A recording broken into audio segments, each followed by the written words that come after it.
Hi everyone. सो आज हम एक और क्वेश्चन डिस्कस करने वाले हैं जो हमें हमारे क्लाइंट्स की तरफ से आया है and this is a very common question. So this question is from a woman. I am married for 7 years now. I have given my best to my family and married life. I gave up my career and compromised my likes and dislikes to make my husband and in-laws happy. But despite doing so much for them, they always take me for granted. They never appreciate me. In fact, I am not even allowed to make any important decisions about my career or my lifestyle. I am nice to everyone, but inside I'm extremely angry and frustrated. No one understands me. Now, everyone expects us to have a child, which I am not at all ready for. But I also don't want to be called a bad wife or a bad daughter in law. I'm feeling tired living like this. Please help. So, what are your thoughts about this, Ayush? So first of all, very common question. ये इतना ज़्यादा repeat होता है हमारे programmes में हमारे clients के through. काफ़ी लोग जब ये क्वेश्चन सुनेंगे तो उनको लगेगा कि ये क्वेश्चन जेंडर स्पेसिफिक है कि ये तो विमेन के साथ होता है. कई लोग ये भी सोच सकते हैं क्वेश्चन सुन के कि ये इशू ये प्रॉब्लम तो शादी के बाद आती है, तो कई लोग इसको शादी से मैरिज से एट्रीब्यूट कर सकते हैं. बट एक्चुअली ये एक बहुत ज़्यादा बड़ी प्रॉब्लम है which is not specific to gender, जिसका शादी से भी बहुत ज़्यादा लेना देना है नहीं. बट हाँ, ये सच है कि अक्सर फॉर विमेन और अक्सर ये शादी के बाद फील और दिखनी ज़्यादा स्टार्ट होती है. तो आज इसके बारे में बात करते हैं. Yeah. तो ये प्रॉब्लम, और मैं इस बारे में बात इसलिए भी ज़्यादा करना चाहता हूँ इस टॉपिक पे क्योंकि personally I have experience this problem, this issue a lot in my life. इस प्रॉब्लम का नाम है पीपल प्लीजिंग. अब ये प्रॉब्लम क्यों है, ये इशू क्यों है? ये एक ऐसा इशू है जो स्पेशली इंडिया में या साउथ ईस्ट एशियन कंट्रीज में बहुत ज़्यादा कॉमन देखा जाता है. और इस प्रॉब्लम का सबसे जड़ या रूट क्या है कि हमारे अंदर एक ज़रूरत ऐसी महसूस होती है that I need to be liked and accepted by people. और मैंने भी ये लाइफ का काफ़ी पार्ट इस तरह से जिया है कि एक ना ज़रूरत बन जाती है लाइफ की कि मैं कुछ भी करूँ, कुछ भी बोलूँ, जिस तरह से अपनी लाइफ स्पेंड करूँ, समहाउ लोग मुझे एक्सेप्ट कर लें. People start liking me, people say कि I am a good human being, I am nice human being. ये need to be liked, to be accepted इतनी डेस्परेट हो जाती है अंदर कि इस this makes us do anything and everything. अब इसमें ना प्रॉब्लम सबसे बड़ी क्या है कि इंसान कभी भी ये पहचान ही नहीं पाता कि the problem, the issue might be with me also. क्योंकि ज़्यादातर समय तो हम बहुत स्माइलिंग और अच्छे हैं लोगों के साथ, अच्छी बातें कर रहे हैं, अच्छे काम कर रहे हैं. बट अक्सर यहाँ पे एक बहुत बड़ा प्रॉब्लम का रूट कॉज लाई करता है हमारे खुद के अंदर. तो इस प्रॉब्लम, इस इशू के ज़्यादातर दो रूट कॉज होते हैं जहाँ से ये स्टार्ट होती है प्रॉब्लम. नंबर वन, इसका रूट कॉज क्या होता है जो ये सबसे ईजिली लोगों में, बच्चों में स्टार्ट हो जाती है, वो होता है by learning and observing their parents, their elders in the family. इसका एग्जाम्पल क्या है कि एक बच्चा अपने फैमिली में नोटिस कर रहा है कि उसके पेरेंट्स, उसके आसपास जितने भी एल्डर्स हैं, वो ना बाहर वालों के सामने हमेशा बड़े ही स्वीट हैं, हमेशा उनके लिए अवेलेबल हैं, अपनी लाइफ, अपनी फैमिली को कॉम्प्रोमाइज करके भी बाहर वालों को खुश करने में लगे हुए हैं. उनकी प्रायोरिटी क्या है? उनकी सोशल रेपुटेशन. बट यही बच्चा ये भी ऑब्जर्व कर रहा है कि जब ये पेरेंट्स फैमिली की तरफ आते हैं, घर में वापस आते हैं, तभी उतने स्वीट नहीं है, उतने केयरिंग नहीं है, उतने नाइस नहीं है. तो बच्चा भी क्या सीखने लगा है कि oh, this is what life is all about, कि मुझे भी बड़े होके क्या करना है, सिर्फ और सिर्फ अपनी सोशल रेपुटेशन का ध्यान रखना है कि समहाउ मैं लोगों को पसंद आ जाऊं, लोग मेरे बारे में अच्छी बातें कर दें. So this often becomes number one root cause of developing people pleasing. तो अब आते हैं सेकेंड रीजन जिसकी वजह से पीपल प्लीजिंग वाला इशू बहुत लोगों में पाया जाता है. And this is actually also the reason जिसकी वजह से ये मेरे अंदर काफ़ी हद तक स्टार्ट हुआ. ये दूसरा रीज़न क्या है कि जब किसी इंसान, एक बच्चे को ये लगने लगे कि there is something wrong with me, या मेरे बारे में कुछ ना कमी है, there is something which makes me unworthy to be liked. जैसे अगर मैं पर्सनल अपना केस शेयर करूँ, तो बहुत छोटी एज में काफ़ी जल्दी लाइफ में मुझे ऐसा लगने लगा था कि अरे यार, मेरी हाइट इतनी कम है, मैं फिजिकली बहुत अट्रैक्टिव नहीं हूँ, तो बहुत सारे लोग, मेरे क्लासमेट्स मेरे साथ फ्रेंडशिप करना नहीं चाहेंगे. अब हो सकता है कि इस एज में ये बात सुन के बहुत सिली, बहुत फनी लगे कि अरे it's not, you know, it doesn't matter.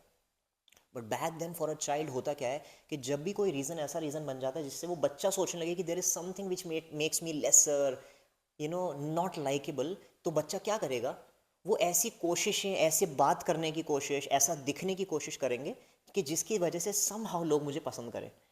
तो we start faking a personality. हम बात करने के तरीके, कपड़े पहनने का तरीका, स्पेंड करने के तरीके, you do so many things just to be liked. But क्या होता है ना, ये आदतें, ये हैबिट्स बचपन तक सीमित नहीं रहती।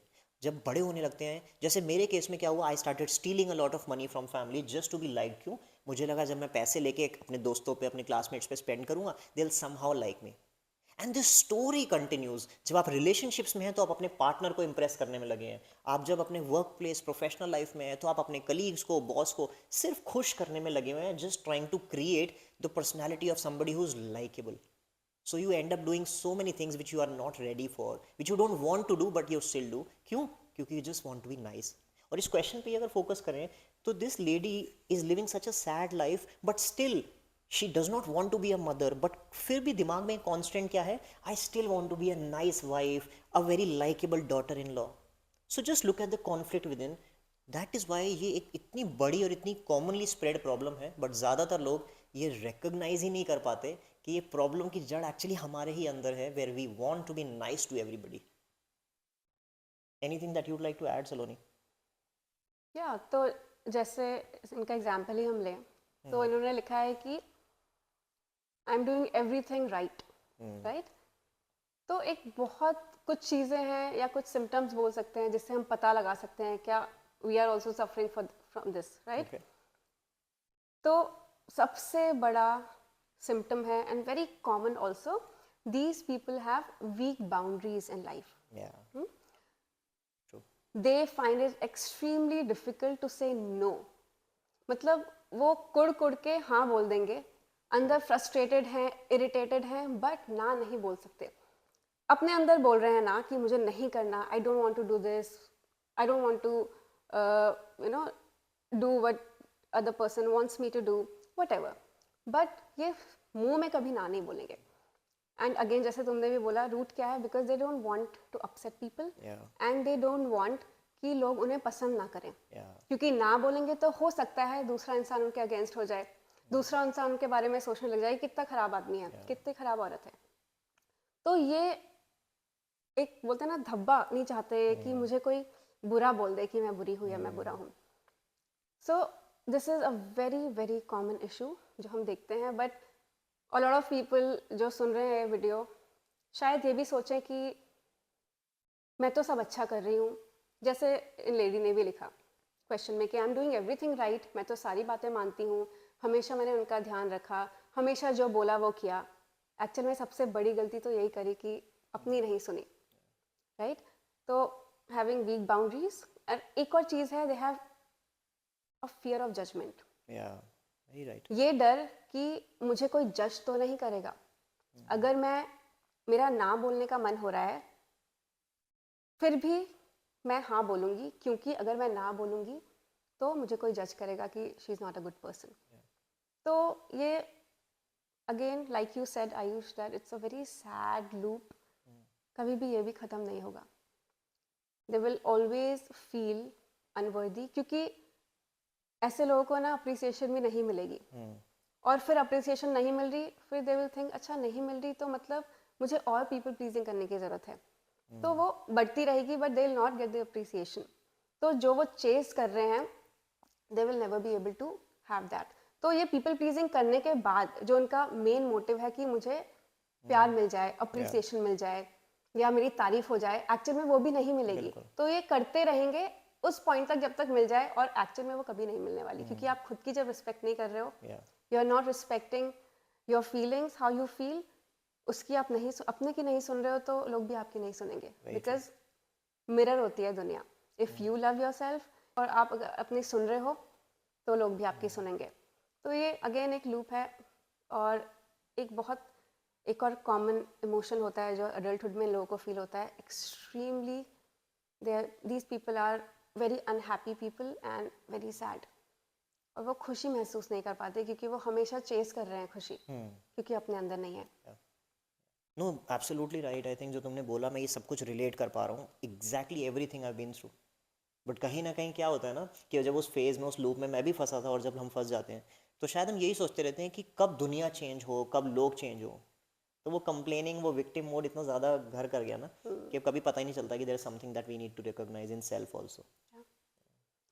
एंड एक और चीज़ होती है इसमें कि these people keep doing things for others, keep doing things for others, दूसरों को खुश करेंगे बट अपने बारे में नहीं सोच रहे हैं। एंड क्योंकि एक्चुअल में खुश तो नहीं है ना, Yeah. So there is always anger, frustration, sadness boiling under that happy face. बाहर से तो खुश दिखाएंगे बट अंदर इतने कुड़ रहे हैं कि they can't do anything about it also because they are victim. Absolutely, absolutely. उनका माइंडसेट भी एक विक्टिम वाला होता है कि मेरे साथ ही बुरा होता है, मैं तो सबका अच्छा करती हूँ या करता हूँ। और जो उस लेडी का भी हम क्वेश्चन देखे हैं, सेम।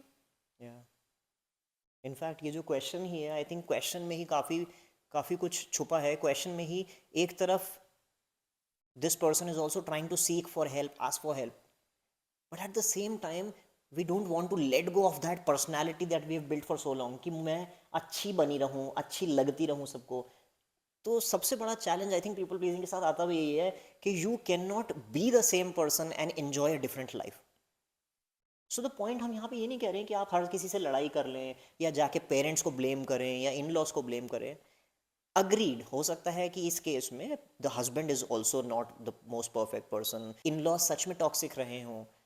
तो पॉइंट ये नहीं है that we are trying to defend these people. All we are saying is कि जैसे ब्राइब लेना और ब्राइब देना दोनों क्राइम माने जाते हैं, गलत माने जाते हैं।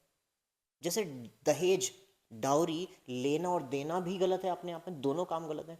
ऐसे ही अगर आपकी लाइफ में लोग आपको टॉर्चर कर रहे हैं, टॉक्सिसिटी पैदा कर रहे हैं और आप उसको कंज्यूम किए जा रहे हैं with a smile on the face, then don't you think both the people are equally responsible?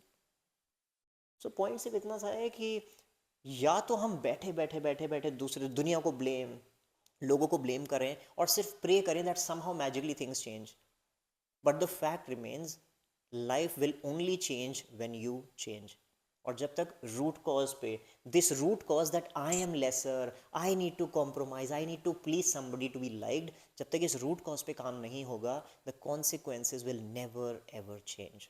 And always remember, अगर आप अपना स्टैंड नहीं लोगे तो किसी और से भी एक्सपेक्ट मत करो कि वो आपका स्टैंड लेगा। So we hope that you take the right steps, work on your self-esteem, your own self-worth, and get out of this situation. If you like this video, please press the like button. And if you want more such content coming your way, do press the bell icon.